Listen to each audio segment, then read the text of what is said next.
안녕하세요. 이혼 상속 전문 신의 변호 신은숙 변호사입니다. 날씨 굉장히 더워지고 있는데요. 이와 더불어 같이 핫하게 달궈지고 있는 뉴스가 있습니다. 바로 송성 커플의 이혼에 관한 주제인데요.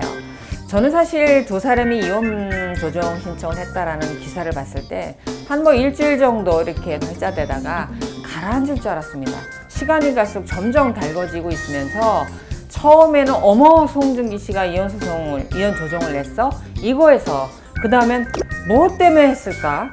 그 다음에는 이 사람들 재산 어떻게? 이렇게 이제 화제의 중심이 옮겨가고 있는 것 같습니다. 일단은 두 사람의 재산 분할 관심 있지 않으시나요? 사실 누가 이혼하는지 왜 이혼하는지 이런 거보다는 그 사람들 그 많은 재산 어떻게? 이거 궁금하시잖아요. 그래서 오늘 궁금한 점 제가 변호사 입장에서 한번 설명을 드리고자 영상 준비했습니다.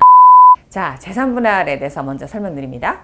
재산 분할이라고 하는 것은 두 사람이 혼인 중에 협력해서 모은 재산을 정산 내지 청산을 한다라는 의미가 있습니다. 그렇다면 여기서 의문점이 떠오르네요. 송중기 씨 재산, 일단 설해마을 빌라하고 신혼집으로 살려고 마련했다는 이태원 주택 100억짜리가 있어요.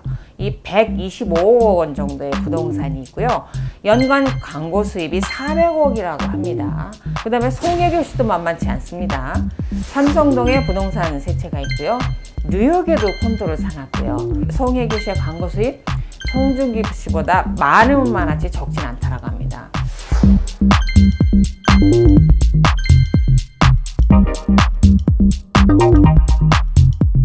이 부분은 어떻게 나눌 것인가 라는 게 관심이에요. 재판부에서 가장 싫어하는 말이 있습니다. 내 건 내 거고 네 건 나누자. 아이고 택도 없습니다. 내가 결혼 전에 사갖고 온 거니까요. 특유자산으로 빼야 됩니다. 이건 본인의 주장일 뿐이고, 첫 번째 원칙을 말씀드릴게요. 첫 번째로 일단은 신혼집을 누가 마련을 해왔든 그 집에서 부부가 결혼해서 살았다라고 하면 적극재산 계산으로 반드시 들어옵니다. 들어온다라고 하면 양쪽 재산 다 들어오고요. 나간다라고 하면 다 나갑니다. 그럼 이 사건에서는 어떻게 해야 될까요? 제가 볼 땐 재산이 많은 쪽에서 고민을 해봐야 되는 거예요. 송혜교 씨 측에서 고민을 해봐야 될 것 같아요. 왜냐하면 표면상으로 봤을 때 송중기 씨보다 재산이 더 많으니까. 그러면 내 신혼집도 특유재산이라고 해서 다 뺄 건지, 아니면 이걸 넣어서 송중기 씨 거랑 넣는다고 하더라도 송혜교 씨 비율이 더 높잖아요. 그러니까 제가 생각할 때 송혜교 씨 입장에서는 전부 빼고 계산하자. 결혼 전에 마련한 건. 이렇게 주장을 해야 되고요. 송중기 씨 쪽에서 무슨 얘기냐? 다 넣고 얘기하자. 이래야 될 입장이라는 거예요. 그래서 이 부분 가지고 넣고 빼고 일단은 적극 재산을 정리를 합니다.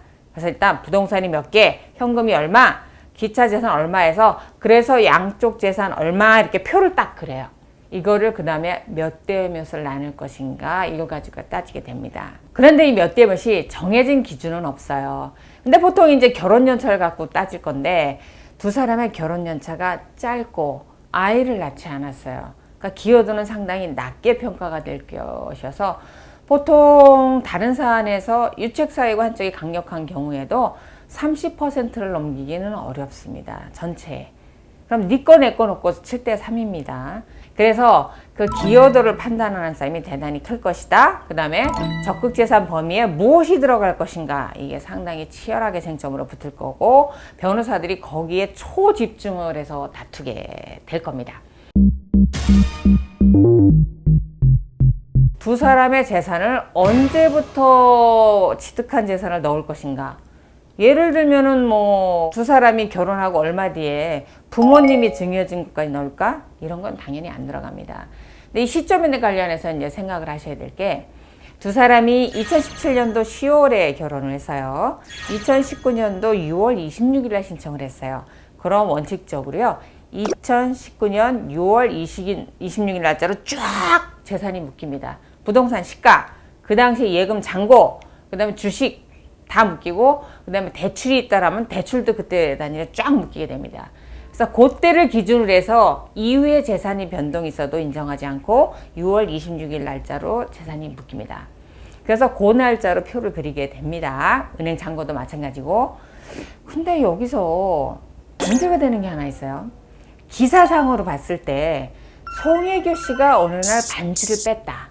그럼 반지를 뺀 의미가 무엇이냐?